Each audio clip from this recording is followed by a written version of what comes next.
नमस्कार। न्यूज के इकलौते फैमिली शो न्यूज की पाठशाला में आप सभी का बहुत स्वागत। मैं हूं सुशांत सिन्हा। ये वो पाठशाला जहां सबकी क्लास लगती है और आज आपको बता दूं कि कौन कौन सा चैप्टर खोलने वाला हूं। ओवैसी सिब्बल सिंघवी का चेहरा उतरा। सुप्रीम कोर्ट ने वक्फ कानून पर मोदी का काम कैसे आसान कर दिया, आज आपको दिखाऊंगा। सुप्रीम कोर्ट के आदेश में बड़ा खेला। वक्फ की वो संपत्ति जिस पर बड़ा एक्शन हो जाएगा, क्या आज उसके बारे में बताऊंगा। प्रभु श्री राम के सबूत मांगने वाले वक्फ की संपत्ति के सबूत कहां से लाएंगे, का रोना क्यों रो रहे हैं। उधर वक्फ कानून का विरोध, इधर मुसलमानों का बड़ा तबका पीएम मोदी के घर उनसे मिलने क्यों पहुंचा, यह भी बताऊंगा। कलकत्ता हाईकोर्ट में मुर्शिदाबाद हिंसा पर सुनवाई, ममता सरकार की गजब छीछा लेदर हो गई, क्या आज यह भी बताऊंगा। हाईकोर्ट के आदेश से लेकर पुलिस की रिपोर्ट तक ममता बनर्जी के सारे दावों की पोल कैसे खुल गई। पहले अमित शाह की मीटिंग, अब पीएम मोदी से मिले नड्डा। बीजेपी के अगले अध्यक्ष का नाम फाइनल हो गया है क्या? वो कौन सा काम जिसकी वजह से रुका हुआ है बीजेपी के अगले अध्यक्ष का नाम, आज इसका चैप्टर भी खोलूंगा। और मेरठ में नया कांड, प्रेमी के चक्कर में पति को सांप से बार बार कटवाकर मारने वाली पत्नी का शॉकिंग सच। सास दामाद के साथ भागी, गर्लफ्रेंड ने बॉयफ्रेंड की टांगे तोड़वा दी। अजब रिश्तों में गजब धोखे की कहानी आज आपके लिए लेकर आया हूं। और ऐसा क्या हुआ कि पाकिस्तानी आर्मी चीफ भारत और हिंदुओं के खिलाफ जहर उगलने लगा है। पाकिस्तान का वो नया कांड पब्लिक पूछ रही, और कितने बांग्लादेश बनने तय हो गए हैं, आज इसका चैप्टर भी होगा। लेकिन पहले दिन भर की बड़ी खबरों का रिवीजन, उसके बाद पहला चैप्टर।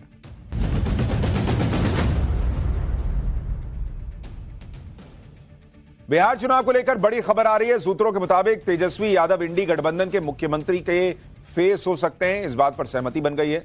सूत्रों का कहना है कि तेजस्वी यादव चाहते हैं कि कांग्रेस आला कमान किसी बड़े कार्यक्रम में उनके नाम की घोषणा करे।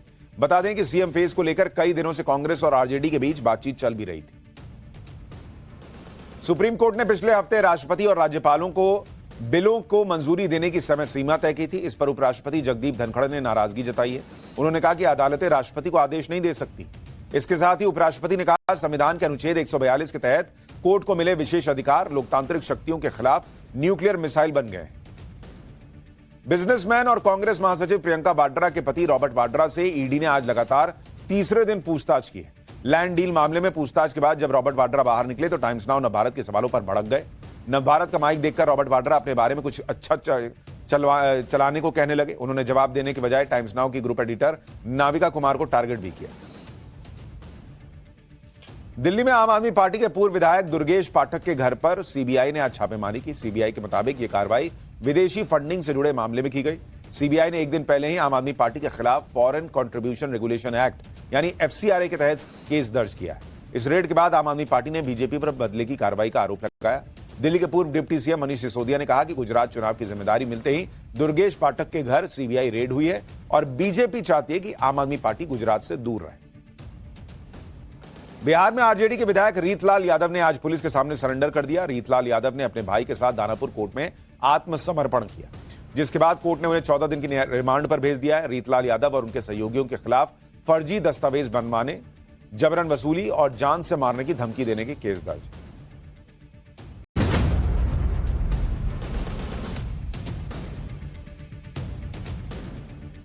तो ये हो गया दिन भर का रिवीजन। अब पाठशाला की पहली क्लास। ओवैसी सिब्बल सिंघवी का चेहरा उतरा। सुप्रीम कोर्ट ने वक्फ कानून पर मोदी का काम आसान कर दिया क्या? सुप्रीम कोर्ट के आदेश में बड़ा खेला। वक्फ की वो संपत्ति जिस पर एक्शन हो जाएगा। प्रभु श्री राम के सबूत मांगने वाले वक्फ की संपत्ति के सबूत कहां से लाएंगे, का रोना क्यों रो रहे हैं। और उधर वक्फ कानून का विरोध, इधर मुसलमानों का बड़ा तबका पीएम मोदी के घर मिलने क्यों पहुंच गया। सबसे पहले इसका चैप्टर।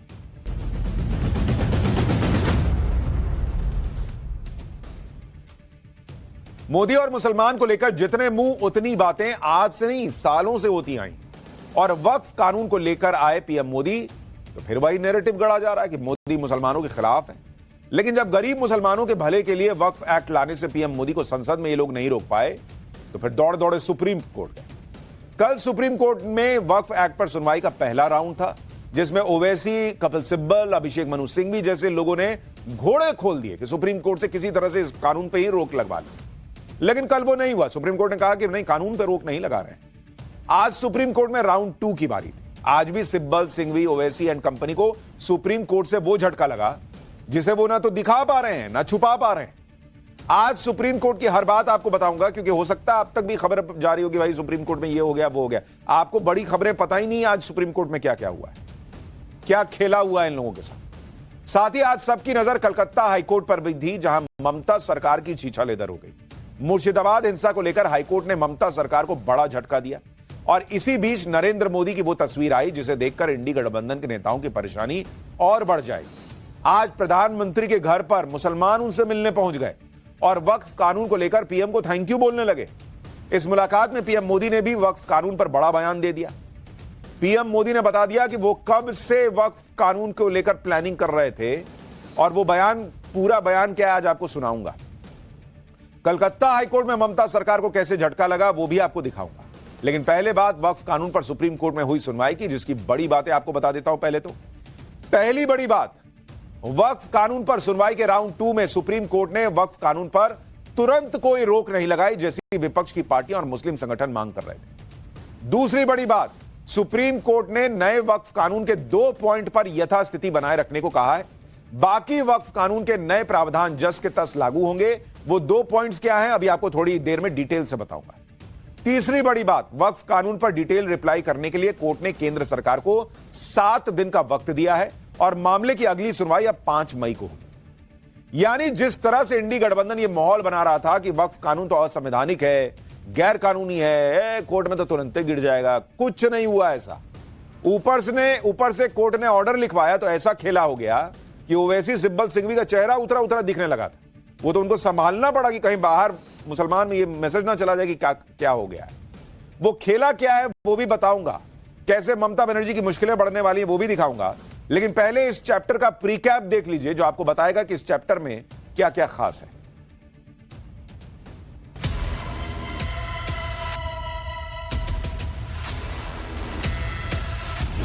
हम उसकी आज भी मुखालिफत कर रहे हैं और कल भी अपोज करते रहेंगे। ये कानून कहीं ना कहीं संविधान के खिलाफ बना है। कोई भी प्रॉपर्टी एक्वायर की और रेवेन्यू रिकॉर्ड में गवर्नमेंट का आ गया तो क्या वो चीज थोड़ी ना खत्म हो जाएगी। जगन्नाथ टेम्पल का, माता वैष्णो देवी का, तिरुपति का, काशी विश्वनाथ का, सिर्फ उसी समुदाय, उसी धार्मिक वर्ग के लोग ही उसका संचालन कर सकते हैं।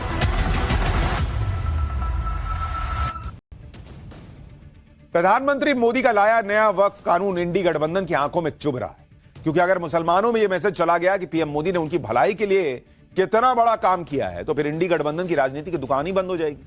इसलिए वक्फ कानून के विरोध में सुप्रीम कोर्ट में कानूनी लड़ाई लड़ी जा रही है और इस लड़ाई में अभी 7 दिन का ब्रेक लग गया है। यह ब्रेक सुप्रीम कोर्ट ने लगाया। आज वक्फ कानून पर सुनवाई के दौरान क्या क्या हुआ, पहले उसकी डिटेल बता देता हूं। दरअसल आज कोर्ट में केंद्र सरकार की तरफ से पेश हुए सॉलिसिटर जनरल तुषार मेहता ने वक्फ कानून पर रोक लगाने का कड़ा विरोध किया। सॉलिसिटर जनरल ने कहा कि यह कानून बहुत विचार विमर्श के बाद संसद से पास हुआ है। भाई, सरकार का पक्ष सुने बिना इस पर कोई रोक लगाना ठीक नहीं है। सॉलिसिटर जनरल को यह कड़ा विरोध इसलिए जताना पड़ा क्योंकि बुधवार को सुनवाई करते सुप्रीम कोर्ट ने संपत्तियों को डी नोटिफाई करने की ताकत और वक्फ काउंसिल बोर्ड में गैर मुसलमानों की नियुक्ति पर सवाल उठा दिए थे। इस पर आज सॉलिसिटर जनरल ने पूछा कि क्या कोर्ट कुछ शुरुआती प्रावधानों को जानकर इन प्रावधानों पर रोक लगाने पर विचार कर रहा है क्या। सरकार के वकील ने कहा कि अगर आप इन प्रावधानों पर रोक, इसके बाद कानून लाया गया है। सरकार के वकील ने कहा कि कुछ मामलों में तो प्राइवेट प्रॉपर्टी को ही वक्फ संपत्ति घोषित कर दिया गया। यह भी तर्क दिया गया कानून के खिलाफ कुछ याचिकाएं तो राष्ट्रपति की मंजूरी से पहले ही डाल दी गई थी और बेंच ने उसे तुरंत स्वीकार भी कर लिया। इन दलीलों के बीच कोर्ट की तरफ से कहा गया कि हम अभी इस मामले में आखिरी फैसला नहीं ले रहे हैं। राज्य सरकारों की तरफ से पेश हुए सीनियर वकील राकेश द्विवेदी ने भी कहा कि अगर कोर्ट 1 हफ्ते तक कोई अंतरिम आदेश नहीं पारित करेगा तो आसमान नहीं टूट पड़ेगा। यानी नरेंद्र मोदी सरकार के तरफ से जो वकील पेश हुए, राज्यों की तरफ से जो वकील पेश हुए, उन्होंने सुप्रीम कोर्ट को याद दिलाया, बहुत स्ट्रांगली याद दिलाया कि भाई इस देश की जनता नेताओं को चुनकर भेजती है कानून बनाने के लिए, उनका काम करने के लिए। कल को भाई वो नेता जाएगा, पब्लिक पूछेगी कि आपने वक्फ पे क्या किया, आपने तो रोका नहीं वो जो सालों से चला आ रहा है। नेता क्या जवाब देगा कि भाई हमने तो किया था, सुप्रीम कोर्ट ने मना कर दिया। पब्लिक को लेकर अकाउंटेबिलिटी जो है वो नेता की ज्यादा है ना भाई। पब्लिक कहेगा हमने चुन के भेजा था आपको। यही सारी बातें आज सुप्रीम कोर्ट में सरकार के वकीलों ने याद दिलाई कि भाई आप सोचिए आप क्या करने जा रहे हैं। इन सब दलीलों और तर्कों के बीच सुप्रीम कोर्ट ने केंद्र सरकार को 7 दिन के अंदर अपना जवाब दाखिल करने के लिए कहा कि ठीक है, आप 7 दिन में जवाब दीजिए।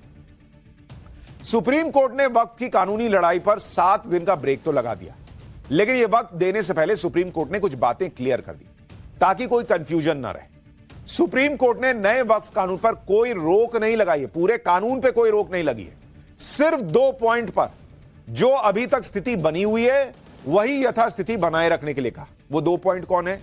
पहला यह कि 5 मई यानी अगली सुनवाई तक वक्फ बाय यूजर और वक्फ बाय डीड संपत्तियों को डीनोटिफाई नहीं किया जाएगा। यानी जो संपत्तियां वक्फ बाय यूजर या वक्फ बाय डीड के तहत नोटिफाई की गई हैं उनको डीनोटिफाई नहीं किया जाएगा, मतलब उनको जो है उनका खत्म नहीं किया जाएगा मामला। दूसरा कि वक्फ काउंसिल और वक्फ बोर्ड में कोई नियुक्ति अभी अगले आदेश तक मत कीजिएगा, जो अगली सुनवाई होनी है तब तक मत कीजिएगा। यानी ये सिर्फ 2 पॉइंट छोड़कर बाकी कानून वैसा का वैसा बना हुआ है। जब सरकार ने इन 2 पॉइंट्स पर कोर्ट को भरोसा दे दिया कि भाई ठीक है, 1 हफ्ते में कोई ऐसा तूफान तो आ नहीं जाएगा, ठीक है हम नहीं करेंगे, तो फिर अगली तारीख दे दी गई कि ठीक है अगली बार सुना जाएगा। इन 2 पॉइंट्स पर रोक को इंडी गठबंधन के नेता अपनी जीत और पीएम मोदी की हार बताने लग गए। सुनिए कांग्रेस के नेता क्या कह रहे हैं, इनको सुन लीजिए पहले, फिर मैं बताता हूं कि ये क्या छुपा रहे हैं। देखिए, माननीय उच्चतम न्यायालय ने जो आज अंतरिम रिलीफ दिया है उसके लिए माननीय उच्चतम न्यायालय का बहुत शुक्रिया। और वो सारे पॉइंट जो हमने पिटीशन में रखे थे, जो हमने पार्लियामेंट में उठाए थे, उसको ज्यादातर को माननीय उच्चतम न्यायालय ने संज्ञान लिया, कंसीडर किया। और आज जो रिलीफ है वो ये दर्शाती है कि ये कानून कहीं ना कहीं संविधान के खिलाफ बना है। सरकार की जमीन हड़पने की जो साजिश है उस साजिश को माननीय उच्चतम न्यायालय रोकेगा, मुझे पूरा विश्वास है। यानी सिर्फ 2 पॉइंट पर सरकार का जवाब आने तक अंतरिम रोक लगी है और ये लोग उसका ढिंडोरा पीटने लगे कि अरे इससे साबित हो गया कि बेकार कानून था, जबकि कोर्ट खुद कह रहा है कि इस कानून में बहुत सारी ऐसी अच्छी चीजें हैं जो बताई जानी चाहिए। मतलब कोर्ट मान रहा है कि अच्छी चीजें हैं भाई इसमें। अब यह समझ लीजिए कि वक्फ बाय यूजर पर सुप्रीम कोर्ट ने जो कहा उसे इंडी गठबंधन ने अपनी जीत तो बता लिया, लेकिन जो इस पर पेच है उसे कैसे इन लोगों ने छुपा लिया। दरअसल नए कानून में वक्फ बाय यूजर को लेकर यह साफ साफ लिखा है कि जो भी वक्फ बाय यूजर प्रॉपर्टी रजिस्टर्ड है वो प्रॉपर्टी वक्फ ही रहेगी, यानी उनको डीनोटिफाई नहीं किया जाएगा। जो रजिस्टर्ड है, जो रजिस्टर्ड नहीं है उस पर कोर्ट ने नहीं कहा कि भाई इसको आप जो है डीनोटिफाई नहीं करेंगे। यही बात आज सुप्रीम कोर्ट ने भी कही कि रजिस्टर्ड प्रॉपर्टी को डीनोटिफाई नहीं करना है। मतलब जो सरकार कह रही है, जो बात नए कानून में है, वही बात कोर्ट ने भी कही। अब विपक्ष इसको जानबूझ के छुपा रहा है या कोई और वजह है, क्योंकि उसको लग रहा है कि भाई ये बता दिया कि कोर्ट ने तो वही कहा है जो कानून में लिखा हुआ है, तो फिर तो कांड हो गया। फिर क्या जाके मुंह दिखाएंगे कि हम हार के आए हैं, हम तो हमारी चिचलेदर करा के आए हैं। तो ये बता ही नहीं रहे कि कोर्ट ने वक्फ बाय यूजर में भी जो रजिस्टर्ड है उसके अलावा बाकी प्रॉपर्टी जो है उसको डीनोटिफाई करने से मना नहीं किया है, क्योंकि इनको अपने वोट बैंक को गुमराह करना है। सुप्रीम कोर्ट में आज मौजूद रहे वकील का बयान सुनिए, वो खुद बता रहे हैं कि कोर्ट ने क्या किया है। माननीय अदालत ने कहा कि जो वक्फ बाय यूजर है, जो रजिस्टर्ड हैं और गैजेटेड हैं, उसको गवर्नमेंट डीनोटिफाई नहीं करेगी टिल द नेक्स्ट डेट। तो बड़ी इंपॉर्टेंट बात है कि जो रजिस्टर्ड एंड गैजेटेड हैं वही सिर्फ डीनोटिफाई नहीं होंगे, उसके अलावा संशोधन के हिसाब से सरकार कार्रवाई करने को स्वतंत्र है। और जो संशोधित कानून है उस पर किसी भी तरह का अंतरिम आदेश नहीं है। इसलिए मैं आपसे कह रहा था ये ओवैसी, ये कपिल सिब्बल, ये अभिषेक मनु सिंघवी चेहरे पे तो दिखा रहे हैं कि बड़ी जीत मिल गई, लेकिन उनको भी दिख रहा है कि भाई कोर्ट ने एक तो कानून पर रोक नहीं लगाई, दूसरा वक्फ बाय यूजर के तहत जो रजिस्टर्ड प्रॉपर्टी नहीं है उस पर कुछ नहीं कहा कि भाई उस पर कोई एक्शन नहीं होगा। वक्फ संपत्ति को लेकर जो पूरा बवाल है वो कभी भी रजिस्टर्ड संपत्ति को लेकर था ही नहीं, क्योंकि वो तो लीगल है भाई, वो तो रजिस्टर्ड है। पूरा मामला तो वक्फ की अनरजिस्टर्ड संपत्तियों का है जिसे लेकर गड़बड़ियों के आरोप लगते हैं, अवैध कब्जे की बातें आती हैं। इन पर कार्रवाई करने के लिए सरकार अभी भी स्वतंत्र है, वकील खुद बता रहे हैं, और कोर्ट ने कोई रोक नहीं लगाई है। कल सुप्रीम कोर्ट में अभिषेक मनु सिंघवी ने ही कहा था कि वक्फ के पास 8 लाख संपत्तियां हैं, जिसमें से 4 लाख संपत्ति वक्फ बाय यूजर है।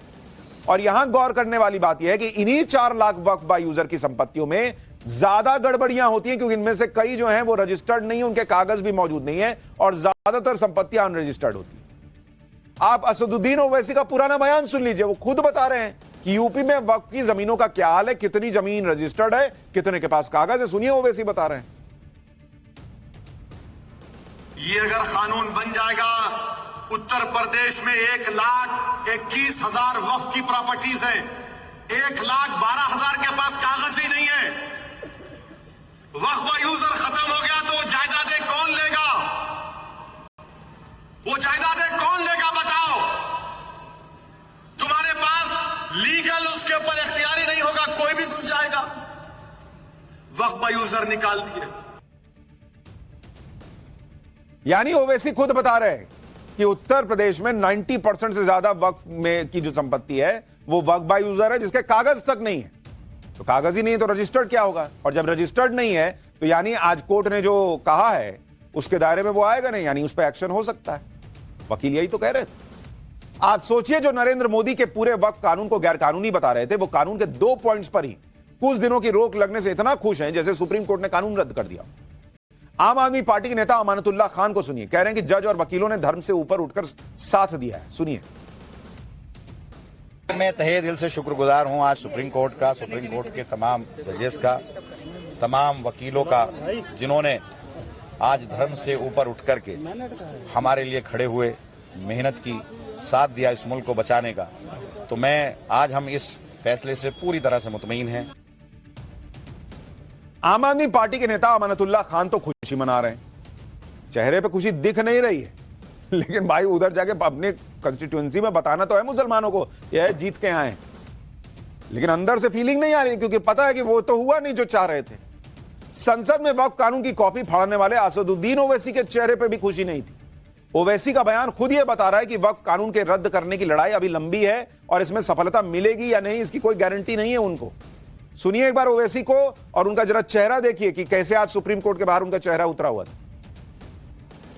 ये सवाल देखिए, आपको पूरे उस कानून को समझने की जरूरत है। सर 5 साल प्रैक्टिसिंग मुसलमान का तो रहेगा, अब उसको कौन डिसाइड करेगा? अब कोई महिला है उसको कौन डिसाइड करेगा? तो ऐसे कई उसमें जो अमेंडमेंट्स के जरिए लॉ बनाया गया है, हम उसके आज भी मुखालिफत कर रहे हैं और कल भी अपोज करते रहेंगे। और लीगली हम सुप्रीम कोर्ट में चैलेंज किए, हम उसको उन तमाम चीजों को, ये लॉ बनाया गया है, हम उसके आज भी मुखालिफत कर रहे हैं और कल भी अपोज करते रहेंगे। और लीगली हम सुप्रीम कोर्ट में चैलेंज किए, हम उसको उन तमाम चीजों को violation of the fundamental rights मानते हैं। देखिए, बॉडी लैंग्वेज नाम की एक चीज होती है। ये देखिए, ये बॉडी लैंग्वेज संसद में जब फाड़ रहे थे और आज जब सुप्रीम कोर्ट के बाहर बयान दे रहे थे, चेहरे पे तनाव था। भाई अगर आज सुप्रीम कोर्ट में मोदी सरकार की हार हो गई, इस कानून को जो है कि धज्जियां उड़ गई, तो भाई चेहरे पे खुशी होनी चाहिए थी ना। ना अमानतुल्लाह खान के चेहरे पे खुशी है, ना ओवैसी के चेहरे पे खुशी है। वक्फ कानून पर अब आगे क्या होगा ये भी आपको बताता हूं। पहले सुप्रीम कोर्ट में केंद्र सरकार अपना पक्ष रखेगी, जो इसके लिए 7 दिन का वक्त दिया है। फिर 5 दिन के अंदर, जब वो सरकार अपना पक्ष रख देगी, तो 5 दिन के अंदर जो कानून का विरोध कर रहे हैं, जो याचिका करता है, उनमें से 5 को कहा गया है कि भाई 5 की ही रिट पिटीशन मानेंगे। तो उनका अपना तय कर लीजिए कौन 5 है, और वो 5 जो पक्ष है वो अपना पक्ष रखेंगे। सुप्रीम कोर्ट ने वक्फ कानून के खिलाफ डाली गई ढेरों याचिकाओं के नंबर को कम करके 5 कर दिया है। सीजीआई की तरफ से कहा गया कि सिर्फ 5 याचिकाएं लेकर आए, सबको सुनना संभव नहीं। कोर्ट ने दोनों पक्षों से कुछ वकीलों के भी नाम तय करने को कहा है जो कोर्ट में पक्ष रखें। कोर्ट की तरफ से कहा गया है कि अगली तारीख में अंतरिम आदेश दिया जाएगा। वक्फ कानून पर सुनवाई के दौरान सुप्रीम कोर्ट में पुरानी वक्फ संपत्तियों को लेकर भी दलीलें दी गई। कपिल सिब्बल ने कहा कि वक्फ सैकड़ों साल पुराना है, अगर वक्फ संपत्तियों का रजिस्ट्रेशन किया जाएगा तो 200-300 साल पुरानी संपत्ति के कागज कहां से लाएंगे बॉस? अब गजबी बात है ये, जिस जमीन पर मन किया उसको वक्फ घोषित कर दिया, लेकिन कागज नहीं है इनके पास। पब्लिक कह रही है कि पहले जब सीए एनआरसी आया तो बोले कागज नहीं दिखाएंगे, अब जब वक्फ की बात हो रही है तो कह रहे कागज कहां से लाएंगे। तो मतलब कागज नहीं दिखाएंगे कि अपार सफलता के बाद अब कागज कहां से लाएंगे का गाना शुरू हुआ है। कागज कहां से लाएंगे भाई, कह रहे हैं। भाई कभी आपको सोचना पड़ा कि इस तरह से देश चलेगा कि कैसे चलेगा हिसाब, कि कोई कागज नहीं देंगे लेकिन यह संपत्ति मेरी हो गई। इस तरह की दलीलें अयोध्या के राम मंदिर की सुनवाई के दौरान तब कहां चली गई थी? उस समय तो प्रभु श्री राम के होने के प्रमाण मांगे जा रहे थे। प्रभु श्री राम सनातन के सबूत मांगे जा रहे थे। 200-300 साल की बात नहीं थी। अभी इनके पास 200-300 साल के सबूत नहीं है देने के लिए, वक्फ के लिए। तब यही लोग खड़े होकर कह रहे थे कोर्ट में कि रामलला के क्या सबूत हैं, प्रभु श्री राम के क्या सबूत हैं। प्रभु श्री राम को काल्पनिक बताते थे कोर्ट में खड़ा होकर। उस समय क्यों नहीं कहे कि राम मंदिर तो सैकड़ों साल पहले बना होगा, प्रभु श्री राम जो हैं उनके सबूत कहां से आएंगे इतने पुराने। आप देखिए प्रभु श्री राम को लेकर इन लोगों ने क्या क्या कहा। राम मंदिर सुनवाई के दौरान सुप्रीम कोर्ट ने खुद पूछा था कि श्री राम कहां पैदा हुए थे। तब तो किसी ने नहीं कहा कि इसका सबूत कहां से लाएंगे। 2019 में कांग्रेस नेता मणिशंकर अय्यर ने कहा था कि 10,000 कमरों में से किस कमरे में राम पैदा हुए थे। इन लोगों को लाज नहीं आई थी, तब शर्म नहीं आई थी कि पूछ रहे किस कमरे में प्रभु श्री राम पैदा हुए थे। तब किसी को नहीं लगा कि सबूत कहां से लाएंगे, किस कमरे में। ऐसा ऐसा सवाल पूछते थे ये लोग। यूपीए 2 के दौरान सुप्रीम कोर्ट में सरकार ने कहा था कि राम सेतु जैसी कोई चीज ही नहीं है, ये तो कोरी कल्पना है। उस समय केंद्र सरकार के वकील कपिल सिब्बल ही थे। 2007 में करुणानिधि ने कहा था कि राम कौन है, वो किस कॉलेज में पढ़े थे, इसका कोई सबूत दे सकता है। यानी हिंदुओं से इनको बात बात पे सबूत चाहिए था।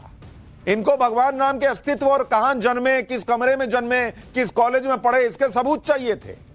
और आज जब वक्फ की प्रॉपर्टी की बात आई कि कहां उंगली रख दी है, वहां जमीन तुम्हारी, वो संपत्ति तुम्हारी कैसे हो गई दिखाओ, तो कह रहे 200-300 साल पुरानी वक्फ की संपत्ति की बात में कह रहे कागज कहां से लाएंगे। ज्ञानवापी में इनको सबूत चाहिए, मथुरा में इनको सबूत चाहिए, लेकिन वक्फ कर दी जमीन बाय यूजर या जो भी, उसका कागज नहीं है। हमने कह दिया तो हो गया ना, अब इसका सबूत क्या देना।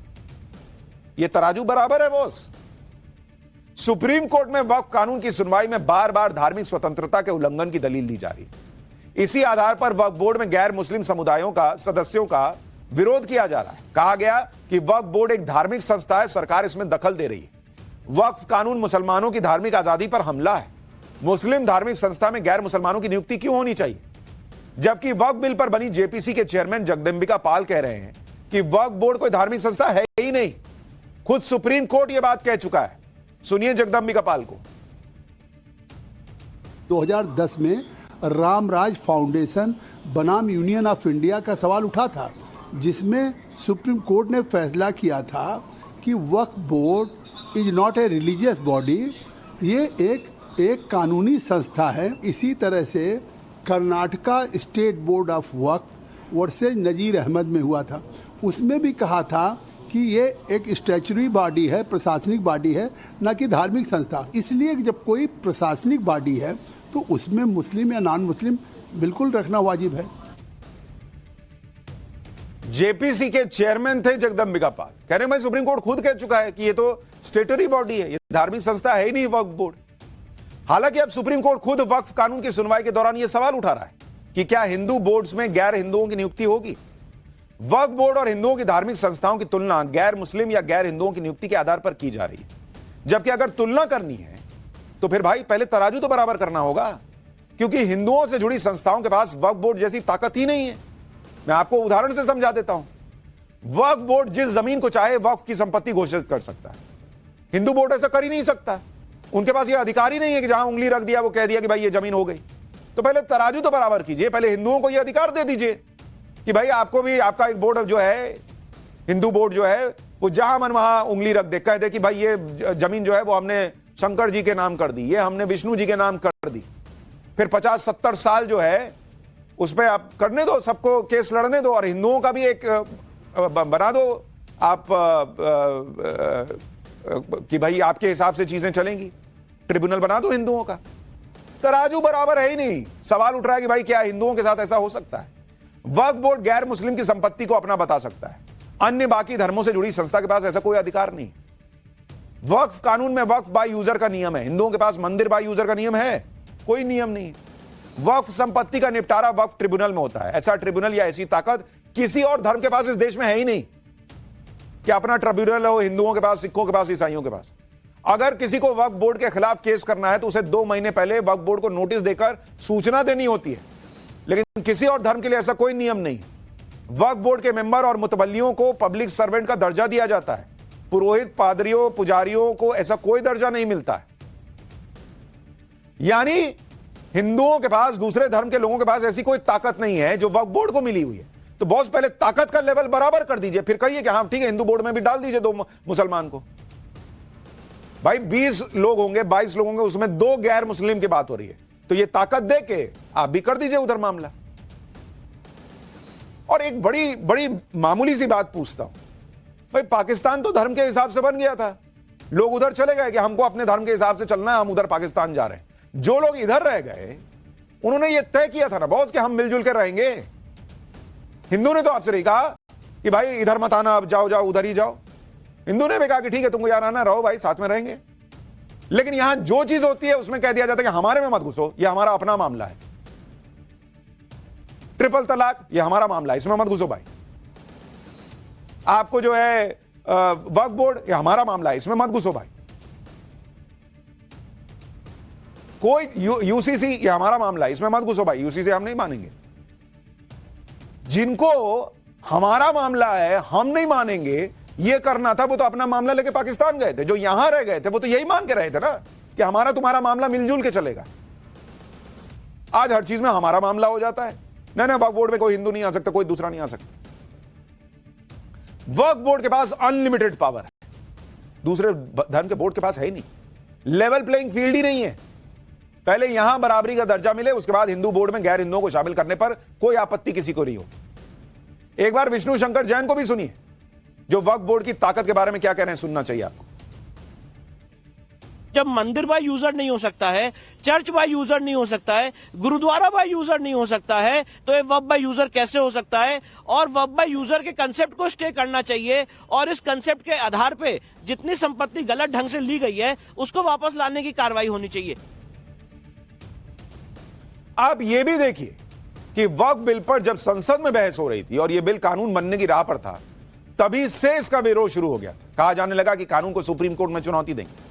वही हुआ, वक्फ कानून पर राष्ट्रपति की मोहर लगने के साथ ही सुप्रीम कोर्ट में याचिकाएं दाखिल होनी। सुप्रीम कोर्ट उन याचिकाओं पर सुनवाई भी कर रहा है। इसी को लेकर सुप्रीम कोर्ट के वकील विष्णु शंकर जैन कह रहे हैं कि सुप्रीम कोर्ट गलत उदाहरण सेट कर रहा है, क्योंकि जब वो वक्फ कानून 1995 के खिलाफ सुप्रीम कोर्ट गए थे तो सुप्रीम कोर्ट ने कहा था कि जाइए हाईकोर्ट जाइए, जबकि वक्फ संशोधन कानून के खिलाफ Owaisi, Muslim personal law board, Congress, TMC की याचिकाओं पर सुप्रीम कोर्ट जो है वो फौरन सुनवाई के लिए तैयार हो गए। तो विष्णु शंकर जैन पूछ रहे हैं कि भाई हमको तो आपने कहा आप हाईकोर्ट जाओ, ये लोग कौन जो 30 मार खाए हैं जिनको आप सुनने को तैयार हो गए? भाई क्यों हुआ ऐसा? ये विष्णु शंकर जैन का सवाल सुनिए।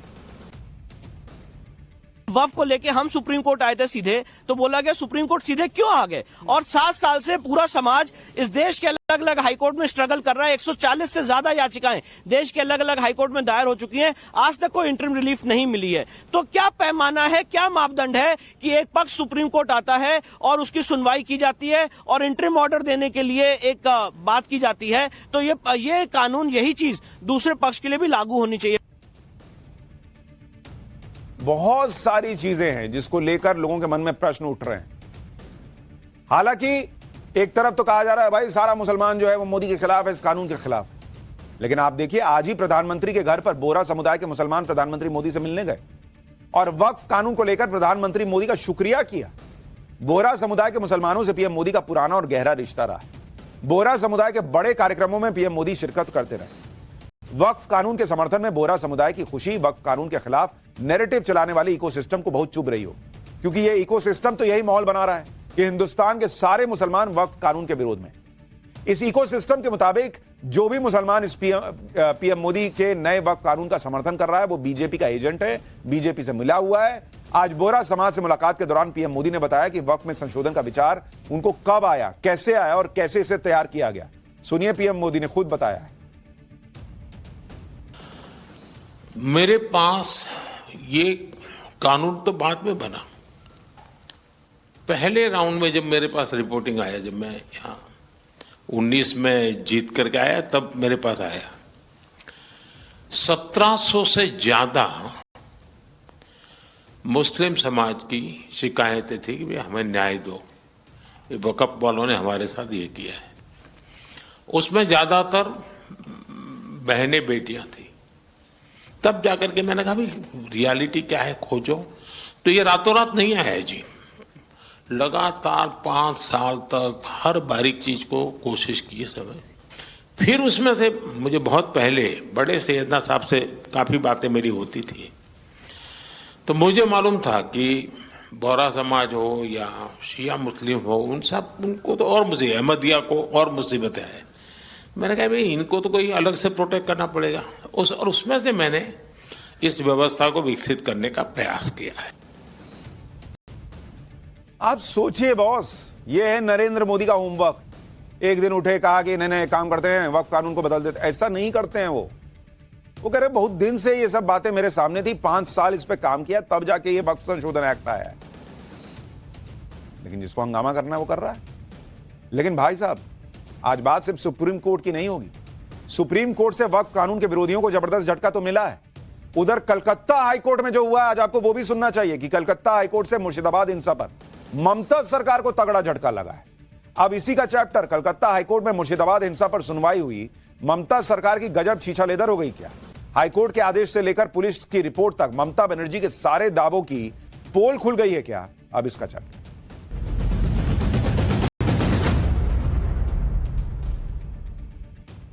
कल ही सुप्रीम कोर्ट ने वक्फ कानून पर हो रही हिंसा पर चिंता जताई थी। आज कलकत्ता हाईकोर्ट में मुर्शिदाबाद हिंसा पर सुनवाई हुई। हाईकोर्ट ने ममता सरकार से हिंसा प्रभावित मुर्शिदाबाद की स्थिति पर जवाब मांगा, जिसके जवाब में ममता सरकार ने दावा किया कि अब हालात नियंत्रण में।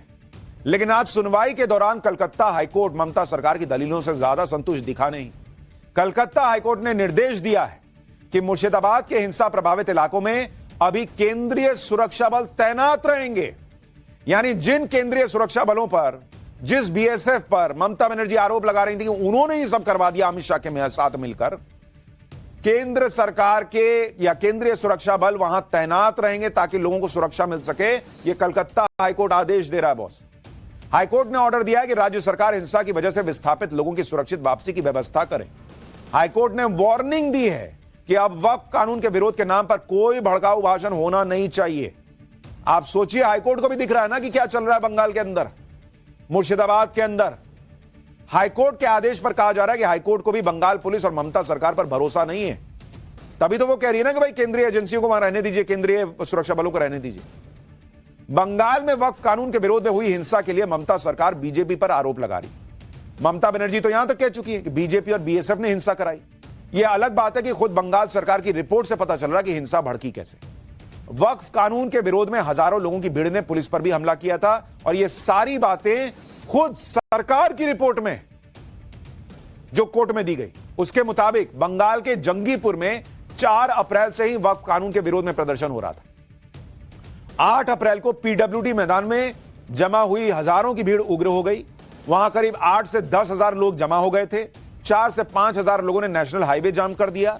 पुलिस के समझाने पर भीड़ ने कोई बात नहीं मानी। शाम 4:30 बजे के करीब भीड़ अचानक हिंसक हो गई।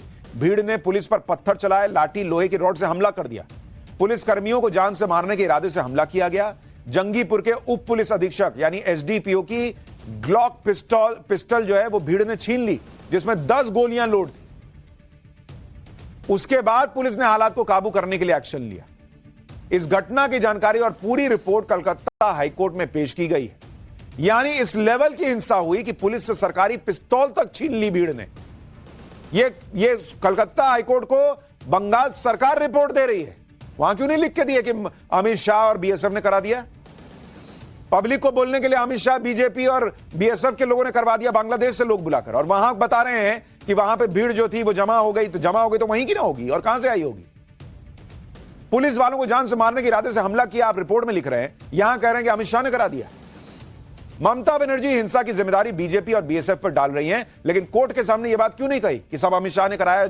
माय लॉर्ड, उनको बोलिए। मुर्शिदाबाद हिंसा पर ममता बनर्जी फंसती जा रही, क्योंकि अब यह खबर आई कि बंगाल पुलिस ने हिंसा में मुख्य साजिशकर्ता को गिरफ्तार कर लिया। पुलिस ने मुर्शिदाबाद के ही इंजामुल हक को गिरफ्तार किया है, जिस पर हिंसा के दौरान पिता और पुत्र की हत्या की साजिश रचने का आरोप है। हैरानी की बात यह है कि हिंसा में जो पिता और पुत्र मारे गए, इंजामुल हक उन्हीं का पड़ोसी था। बॉस, पड़ोसी था। आप सोचिए, जो साथ में पड़ोस में रह रहा था, वो उनको मारने की साजिश रच रहा था। उसको अरेस्ट किया गया। क्यों उसको अरेस्ट किया? जब अमित शाह ने सब कराया था तब। पब्लिक को आप फिर घुमा रहे हैं ना बॉस। माइक लेके बोलने के लिए अमित शाह, कोर्ट में बोलने के लिए जो है वो इंजामुल हक।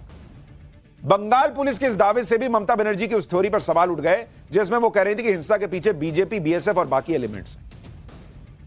यहां तो पड़ोसी निकल आया भाई।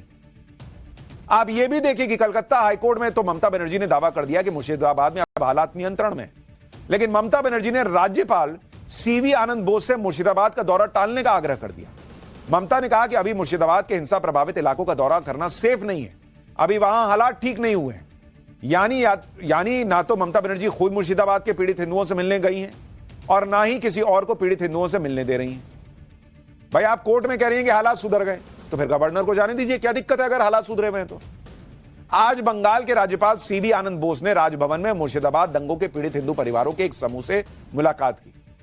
बंगाल बीजेपी के अध्यक्ष सुकांत मजूमदार दंगों में बेघर हुए लोगों को लेकर राजभवन पहुंचे थे, जिन्होंने राज्यपाल को अपनी व्यथा सुनाई।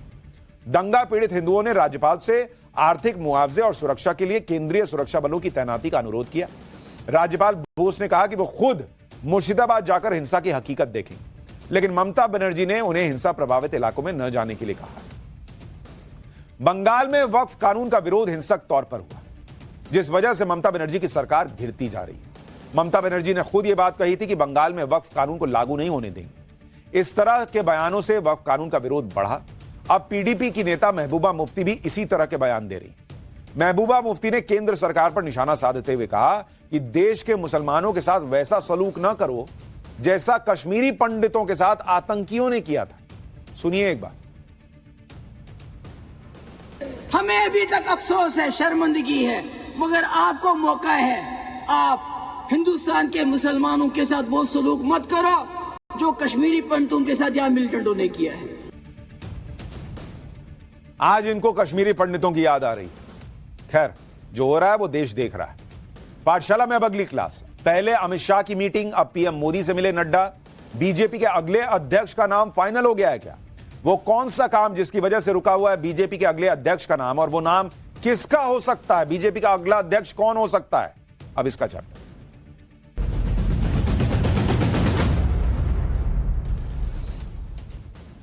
पिछले 24 घंटे से जिस तरह बीजेपी में मीटिंग पर मीटिंग चल रही है, इससे यह चर्चा तेज हो गई है कि भाई पार्टी में कुछ तो बड़ा होने वाला है। आप देखिए कि परसों रात बीजेपी अध्यक्ष जेपी नड्डा और अमित शाह मिले थे।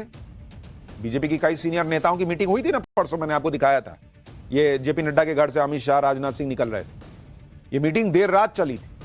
आज सुबह ही पीएम मोदी ने जेपी नड्डा से मुलाकात कर ली और इस पूरे माहौल से यह तय माना जा रहा है कि बीजेपी के अगले अध्यक्ष का नाम लगभग तय हो गया है।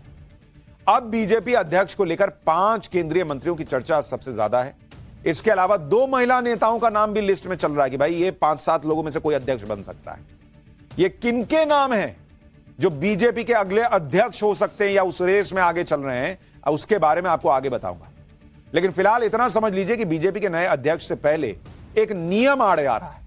जब तक इस नियम को पूरा नहीं कर लिया जाता तब तक नए अध्यक्ष को चुनना नामुमकिन है बीजेपी के अंदर। बीजेपी अध्यक्ष पद के चुनाव के लिए बीजेपी की राष्ट्रीय परिषद और प्रदेश परिषदों की भी सलाह ली जाती है, लेकिन इसमें पार्टी हाईकमान की भूमिका सबसे अहम होती है। इन सबके बावजूद 4 नाम ऐसे हैं जिनकी चर्चा सबसे ज्यादा है। भाई 4 नाम कौन है? इस लिस्ट में पहला नाम शिवराज सिंह चौहान का चल रहा है। शिवराज सिंह चौहान इस समय केंद्रीय कृषि मंत्री हैं, मध्य प्रदेश के 4 बार के मुख्यमंत्री हैं और अभी बीजेपी संगठन में राष्ट्रीय उपाध्यक्ष की जिम्मेदारी संभाल चुके हैं। तो एक नाम तो शिवराज सिंह चौहान का लग रहा है कि भाई इनको दिल्ली लाया गया है, अब हो सकता है इनको राष्ट्रीय अध्यक्ष बना दिया जाए। दूसरा नाम है मोदी सरकार में केंद्रीय मंत्री प्रहलाद जोशी का। 63 साल के प्रहलाद जोशी कर्नाटक से आते हैं, 5वीं बार लोकसभा चुनाव जीत चुके हैं। इसके अलावा कर्नाटक बीजेपी के अध्यक्ष भी रह चुके हैं। प्रहलाद जोशी आरएसएस के बहुत करीबी माने जाते हैं। बीजेपी के नए अध्यक्ष के नामों की लिस्ट में एक नाम केंद्रीय शिक्षा मंत्री धर्मेंद्र प्रधान का भी चल रहा है। धर्मेंद्र प्रधान पीएम मोदी और गृह मंत्री अमित शाह के भरोसेमंद माने जाते हैं और 2014 से लगातार मंत्री पद संभाल रहे हैं। वो ओडिशा के ओबीसी समुदाय से आते हैं। अगर बीजेपी पिछड़ा वर्ग से अध्यक्ष बनाने का विचार कर रही है तो इस समीकरण में धर्मेंद्र प्रधान सटीक बैठ सकते हैं। इनके अलावा राजस्थान के भूपेंद्र यादव का नाम भी चर्चा में है। भूपेंद्र यादव को दूसरी बार केंद्रीय मंत्री बनाया गया है। इनके पास पर्यावरण मंत्रालय की जिम्मेदारी है।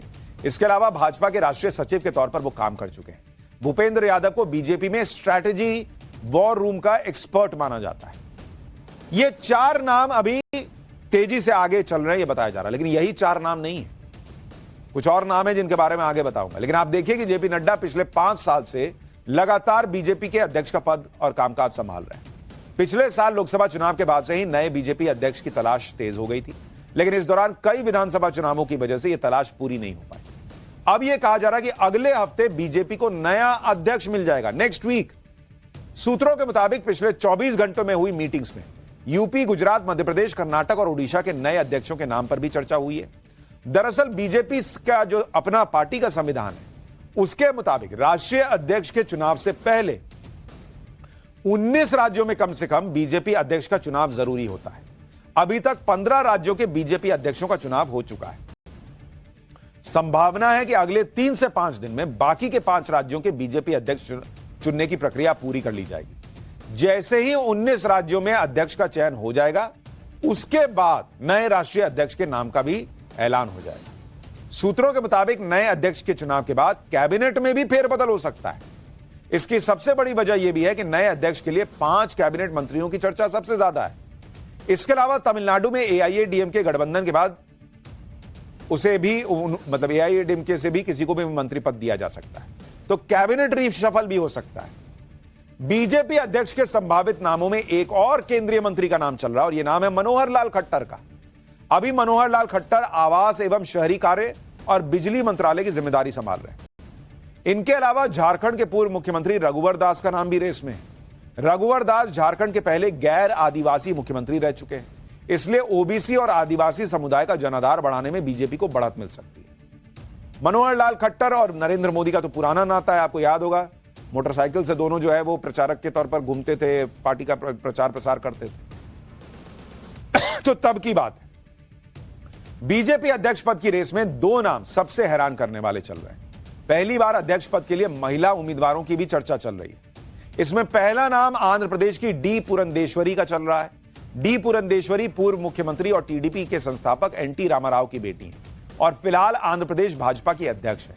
इन्होंने पहले कांग्रेस की सरकार में केंद्रीय मंत्री के रूप में काम किया, फिर बीजेपी में शामिल हुई थी। अगर बीजेपी ने राष्ट्रीय अध्यक्ष की जिम्मेदारी देती है तो बीजेपी को आंध्र प्रदेश और तेलंगाना में बड़ा फायदा मिल सकता है।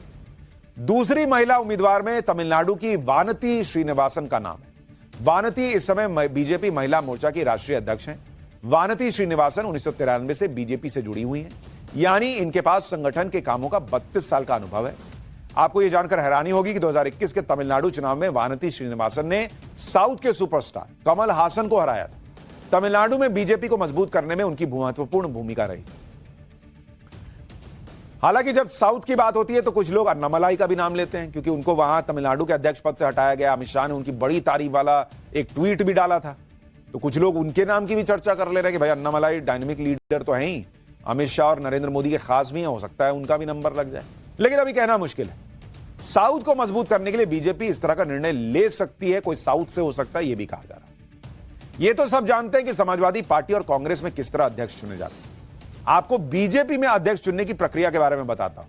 भाई कांग्रेस में तो क्या होगा, अभी इनको छोड़ दीजिए मल्लिकार्जुन खड़गे को, तो गांधी परिवार से ही कोई होता था। सपा में अखिलेश यादव ही होंगे, सबको पता है, वहां कोई रेस ही नहीं है। लेकिन बीजेपी में एक लंबी प्रोसेस होती है जिसमें बीजेपी हाईकमान के साथ राष्ट्रीय और प्रदेश के संगठन के नेताओं से बात की जाती है। इस पद के लिए संघ की सलाह पर भी विचार किया जाता है। दरअसल भारतीय जनता पार्टी के संविधान की धारा 19 में अध्यक्ष के चुनाव के लिए नियम बनाए गए। इसके मुताबिक राष्ट्रीय परिषद और प्रदेश के परिषदों के सदस्य मिलकर राष्ट्रीय अध्यक्ष का नाम तय करते हैं। अध्यक्ष पद का चुनाव पार्टी के राष्ट्रीय कार्यकारिणी के बनाए गए नियमों के मुताबिक ही होता है। अध्यक्ष बनने के लिए जरूरी है कि चुनाव के लिए नॉमिनेशन करने वाला व्यक्ति कम से कम 15 साल तक पार्टी का प्राथमिक सदस्य रहा। इसके अलावा प्रदेश या राष्ट्रीय कार्यकारिणी के कम से कम 20 सदस्य अध्यक्ष पद के चुनाव के लिए किसी व्यक्ति के नाम का प्रस्ताव पेश कर सकते हैं। इस प्रस्ताव पर कम से कम 5 प्रदेशों के प्रदेश कार्यकारिणी के सदस्यों की सहमति जरूरी होती है। बीजेपी के संविधान के मुताबिक कम से कम 50% यानी आधे राज्यों में संगठन चुनाव के बाद ही राष्ट्रीय अध्यक्ष का चुनाव हो सकता है। इस लिहाज से देश के 19 राज्यों में संगठन के चुनाव के बाद ही बीजेपी के राष्ट्रीय अध्यक्ष का चुनाव होता है। बीजेपी में पूरे संगठन को राष्ट्रीय से लेकर स्थानीय स्तर तक 7 हिस्सों में बांटा गया है और इसीलिए इतना वक्त लग रहा है। आपको याद होगा अमित शाह ने याद दिलाया था अखिलेश यादव को कि भाई टाइम लगता है। वो बाइट अगर है तो चला दीजिए एक बार। अमित शाह ने याद दिलाया था संसद में। वो पूछ रहे थे कि भाई कोई अध्यक्ष नहीं चुन पा रहे हैं लोग, तो भाई अमित शाह ने कहा था कि आपके यहां तो किसी को भी किसको बनना है सबको पता है, अगले कई साल तक आप ही अध्यक्ष रहेगा, हमारे यहां टाइम लगता है। सुनिए बोला बयान। जो पार्टी ये कहती हो कि दुनिया की सबसे बड़ी पार्टी है, अध्यक्ष महोदय वो अपना राष्ट्रीय अध्यक्ष नहीं चुन पाए अभी तक।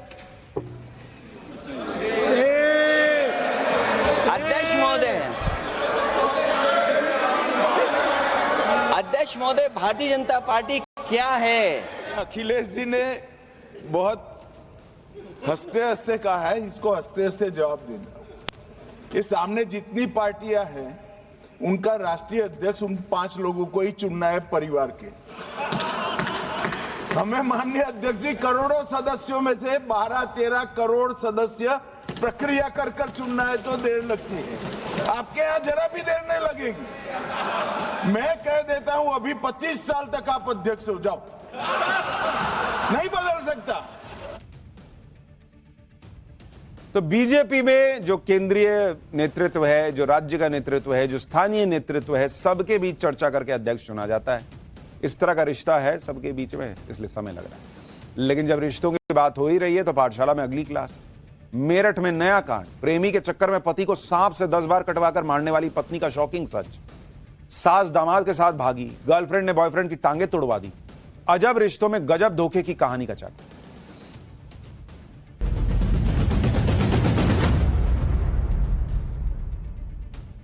आपने सुना होगा कि कई बार अनायास ही मुंह से नहीं निकल जाता है कि भाई घोर कलयुग चल रहा है, लेकिन जिस तरह की खबरें आजकल आ रही हैं ऐसा लग रहा है कि महाघोर कलयुग चल रहा है भाई। पति पत्नी के रिश्ते के बीच कभी कभार कोई वो आ जाए, यानी कोई तीसरा आ जाए, तो पहले तनाव होता था, तलाक होता था। बॉस आजकल मर्डर हो जा रहा है। ऐसी ऐसी खबरें आ रही हैं कि दिमाग हिल जा रहा है भाई कि किस तरह से लोग मार दे रहे हैं पति को। हमने आपको कल भी दिखाया था कि कैसे भिवानी की रवीना ने यूट्यूबर प्रेमी के लिए पति का मर्डर कर दिया और बाइक पे दोनों लाश को बीच में रख के ठिकाने लगाने निकल गए। इससे पहले मेरठ की मुस्कान की साजिश वाला नीला ड्रम तो देश भर में चर्चा का विषय बना रहा। लोग नीला ड्रम देख के घबरा जाते हैं, लेकिन रिश्तों में धोखे की ऐसी खबरें आने का सिलसिला ही नहीं थम रहा। मेरठ में रविता ने प्रेमी के साथ मिलकर अपने पति का मर्डर कर दिया। साजिश के तहत हत्या का आरोप एक सांप पर लगा दिया। जबकि अलीगढ़ में शादी से पहले सास अपने दामाद के साथ ही भाग गई। 10 दिन बाद जब दोनों लौटे तो एक दूसरे को छोड़ने को तैयार नहीं है।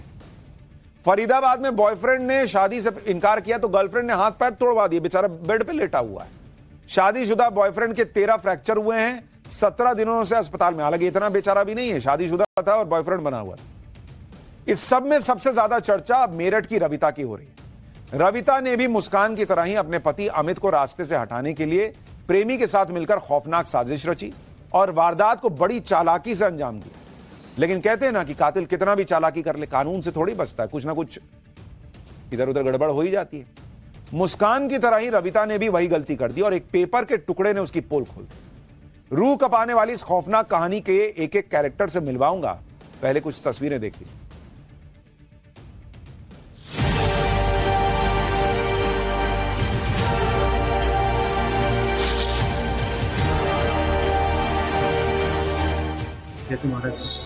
गलत होगा। हत्या कैसे किया आप लोगों ने? हत्या वैसे गला दबाया उसको। उन्हें कैसे से कैसे सजा मिल जानी चाहिए। इन्हें दोनों को फांसी लगनी चाहिए।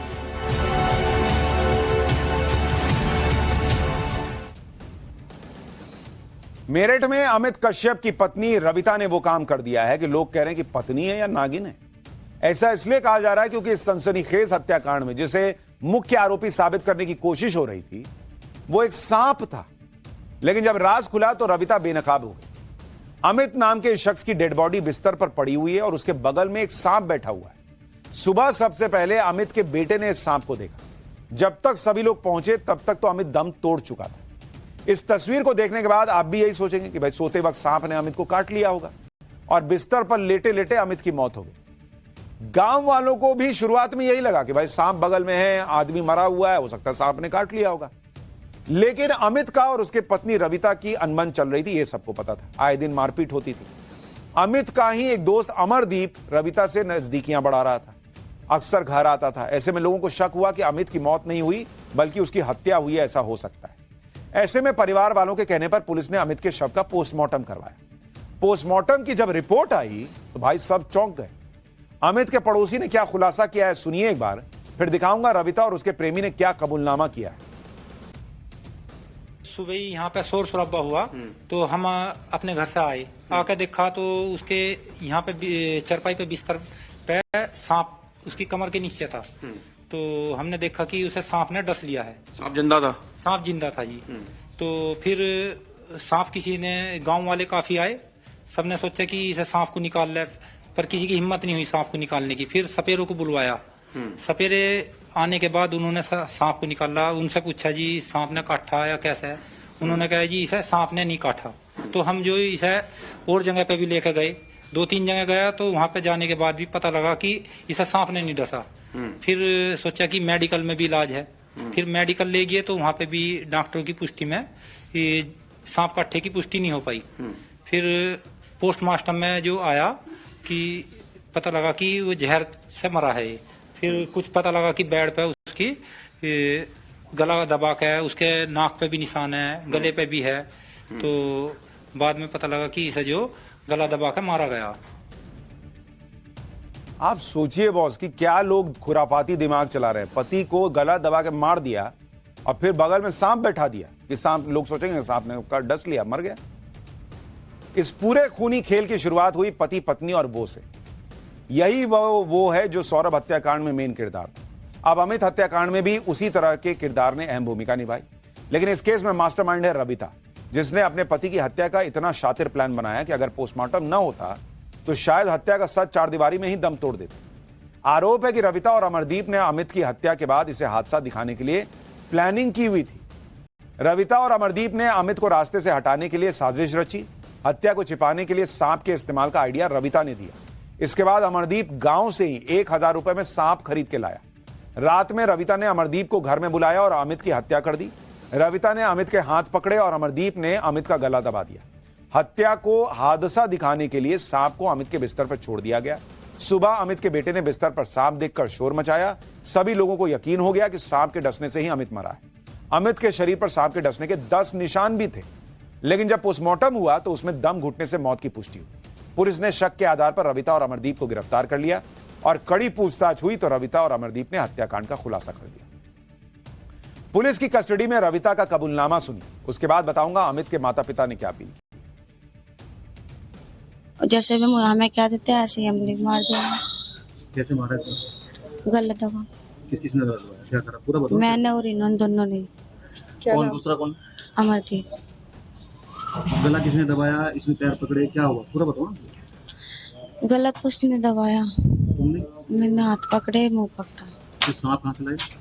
सांप नहीं पता कहाँ से लाए, सांप तो यही लाई था। फिर कहाँ लेटाया, कहाँ सांप को? ऐसे ही छोड़ देता खाट पे। सांप तुमने गांव से खरीदा या कहाँ से खरीदा? पता नहीं कहाँ से खरीदा। कौन लाया? ये लाया। इस हत्याकांड में जितना दोषी रविता है, जितनी दोषी उतना ही बड़ा गुनाह अमरदीप ने भी किया। अमित और अमरदीप पुराने दोस्त। अमरदीप का अमित के घर आना जाना था, जिसके बाद पिछले 6 महीने से दोनों का प्रेम प्रसंग चल रहा था। अमरदीप का कहना है कि अमित आए दिन रविता के साथ मारपीट करता था। ऐसे में 5 दिन पहले ही उसने अमित की हत्या की प्लानिंग रच ली थी। सुनिए एक बार।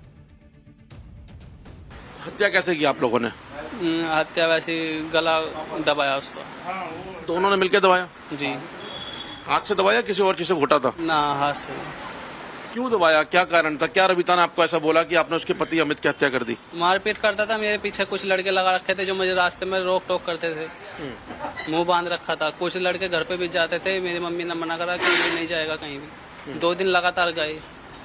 मेरा अंदर बढ़ का काम है, तैल पर था काम करता हूँ मैं, तो खतरा हो गया था कि मुझे मरवा देगा। तो रविता के साथ ही वो बहुत ज्यादा गलत व्यवहार करता था। उसके साथ मारपीट, बेल्ट से हर जी, फिर फोटो वगैरह। क्या मेरठ में पत्नी की बेवफाई चर्चा में, लेकिन अलीगढ़ में तो गजब ही हो गया। सास और दामाद की अजब लव स्टोरी के चर्चे हो रहे हैं। पिछले 10 दिनों में सास और दामाद को लेकर तरह तरह की बातें की गई। अब इस केस में अपडेट यह है कि सास और दामाद खुलकर सरेआम इश्क का इजहार कर रहे हैं। सास को अपना होने वाला दामाद पति के तौर पर मंजूर है और दामाद ने भी अपनी होने वाली सास को पत्नी का दर्जा देने का मन बना लिया। इस कहानी में मुख्य 4 किरदार हैं। पहली सास जो दामाद के साथ भाग गई थी। दामाद भी खुलेआम प्यार का इजहार कर रहा है। अब सास का पति है जिसकी हालत यह है कि वो करे क्या ना करे, उसे कुछ समझ नहीं आ रहा। वहीं बेटी अब तक बेसुध है क्योंकि जिसके साथ उसकी शादी होनी थी वो मां के साथ शादी के सपने देख रहा है। मतलब क्या ही कहानी है भाई। दामाद और सास की जोड़ी पर प्यार का भूत इस कदर सवार हुआ कि भाग गए भाई। देखिए रिपोर्ट। क्या कहना, साथ में रहेंगे और क्या कहना चाहेंगे? बस पूरे परिवार वाले आ जाएंगे जब बात होगी। किसके साथ में रहेंगी? किसके साथ में? उसके साथ रहेंगे, उसके साथ। और पति जो रहेगा अपने बच्चों के साथ। नहीं तो आप जाने का कारण क्या रहा? ऐसे चले गए और पता लगा कि अलीगढ़ की पुलिस पीछा कर रही है तो बच के जाएंगे कहाँ, इसीलिए फिर आ गए। अच्छा, जो जैसा कि कहना है कि आपके पति जो है वो शराब पी करके मारते पीटते थे तो इससे परेशान होकर के आप रही, यही कारण है? हाँ, यही कारण है। अच्छा, जो उन्होंने दूसरा आरोप लगाया है कि पैसे लेकर के और जो गहने थे वो लेकर, ऐसा कुछ नहीं। 5 लाख कह रहे हैं कि तुमने 3.5 लाख रुपए जेवर तमाम चीज जो लड़की की शादी में बनाई थी, खाली मोबाइल और 200 रुपए, इसके अलावा कुछ नहीं। तो यानी कि ये आरोप गलत है? हाँ, 1 रुपया नहीं लेके। अलीगढ़ की सास और दामाद के प्यार के चर्चे हर तरफ हो रहे हैं। उधर फरीदाबाद में अपनी गर्लफ्रेंड को धोखा देना एक शख्स को भारी पड़ गया।